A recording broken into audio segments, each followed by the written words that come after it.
it's Pam with Organizer AZ 911 and welcome back to my weekly weight loss vlog series. It is the first Sunday of the new year. Happy New Year, everyone. I hope you had a joyous and relaxing holiday season and that you're ready to take on this new year.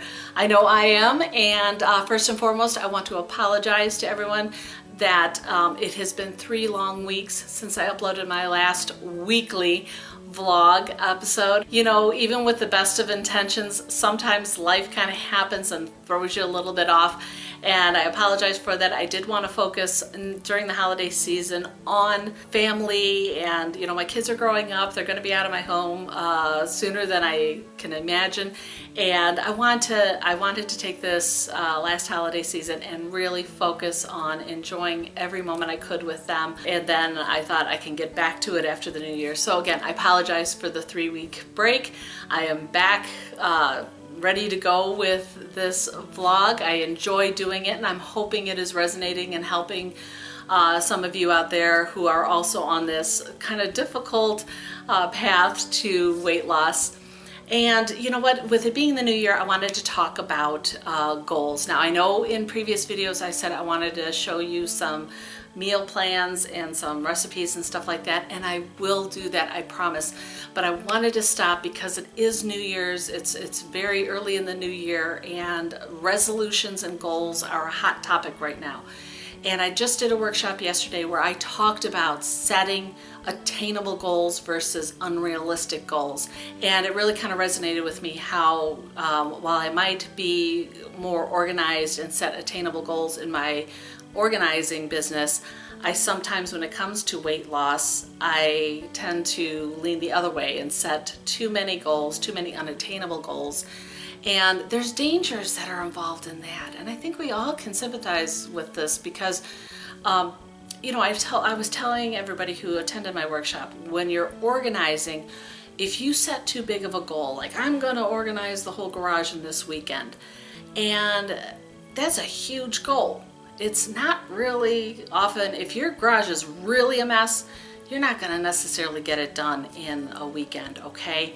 And a lot of people don't realize that, and so when they can't finish the job in that weekend, they feel defeated. They feel like they failed, and all these negative thoughts, it hits your self-esteem. You think, oh, there's something wrong with me because I couldn't reach that goal. And you know what, social media is the worst with that. You know, you look at Facebook or your Twitter or any of those, Instagram, and you see all these beautiful pictures of people accomplishing things or transforming their houses and setting up these beautiful things. It puts pictures out constantly of perfection, and you sit there and you say, well, why can't I get that done? Is there something wrong with me? And there isn't anything wrong with us. We just have to set realistic goals for ourselves and not get caught in that trap of setting goals so high that we could never, if you step back and you look at it, gee, I could have never accomplished that, but yeah, we'll still beat ourselves up over that. And life is not perfect, okay? And we keep trying to reach that perfect goal of the perfectly organized house, the perfectly pretty house, the perfectly arranged schedule, the perfect weight. We see all these buff bodies and exercise, you know, they're like got muscles that are just never ending. And while I applaud everyone for reaching those, sometimes it sets the bar too high for us all because nobody's life is the same. We all have different responsibilities, different commitments, different time schedules, and sometimes it doesn't fit perfectly in getting that picture goal that we see on the internet or on TV. And we beat ourselves up because not every single thing in our life is perfect. We don't look at what is working well. We only focus on what isn't working well, okay? And we beat ourselves up constantly over what isn't working well, and we don't lift ourselves up enough on what is, okay? And I was talking about that in my workshop yesterday, about making sure we set reasonable goals. And with weight loss, oh my gosh, all the time I do it. I'm like, I'm gonna revamp my diet, I'm gonna exercise, I'm gonna walk 30 minutes a day, I'm going to lift weights 30 minutes a day, I'm going to take a gallon of water a day, and I really want to hit all those goals. But I forgot what my trainer Christy has told me from day one. She says, small. Start small. Don't think about, I constantly focus on the 120 pounds I have left to lose, but Christy is like, no, focus on the 1 or 2 pounds for this week. And I have forgotten that. For the last few months, I will say, yeah, I'm thinking about 1 to 2 pounds, but in my head, I still had that big goal, the 120 pounds at the end. And that's really working against me, because every time I don't see enough 1 or 2 pounds come off, I start beating myself up and feeling bad about everything, and then it kind of just snowballs.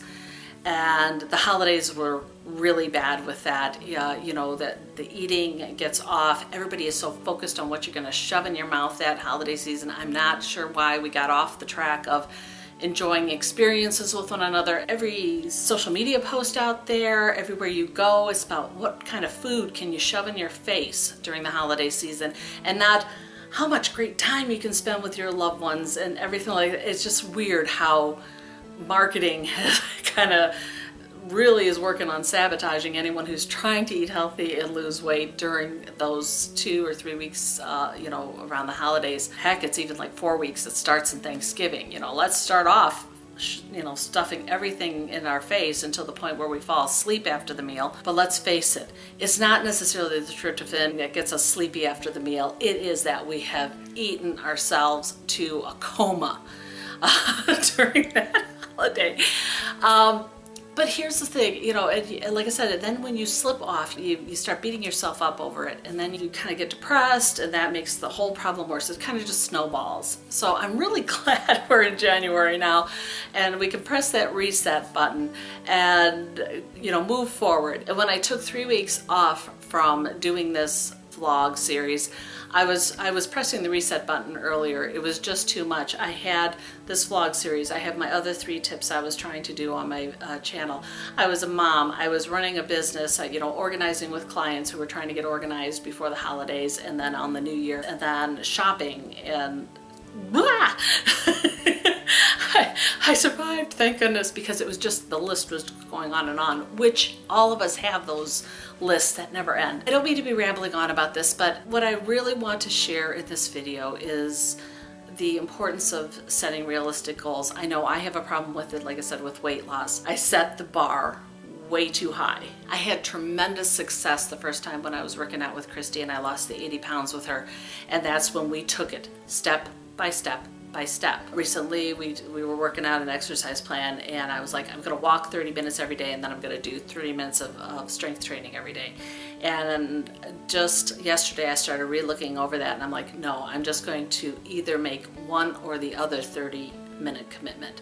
I'm either gonna walk for 30 minutes a day, or I'm gonna do 30 minutes of strength training. I'm gonna start with just that, 30 minutes geared to some kind of movement and exercise, okay? Once I get that firmly in place, and then I will add to it.